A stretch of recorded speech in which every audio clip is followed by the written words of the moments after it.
So why can you not press anything on the iPhone? Let me talk about it and explain why it could be causing the issue or what's really going on. So let's get started. If you're new here, subscribe. And yes, usually the problem is that when you cannot press anything, it's about the phone being glitched out, meaning that the display simply became unresponsive. And luckily, there is a way to make that work because you have the ability to force restart the device.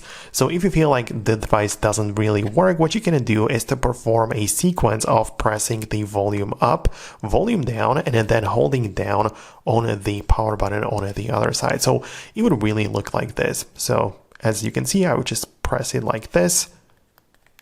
And then when I hold it down on it, I'm actually still holding on to that button. It's still pressed.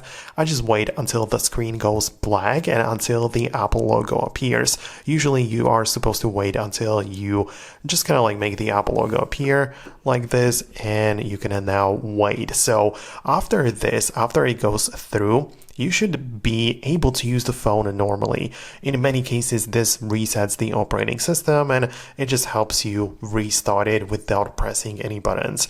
So after it powers on, we are going to have the ability to unlock the device. As you can see, we cannot use Face ID. So I have to type in the code.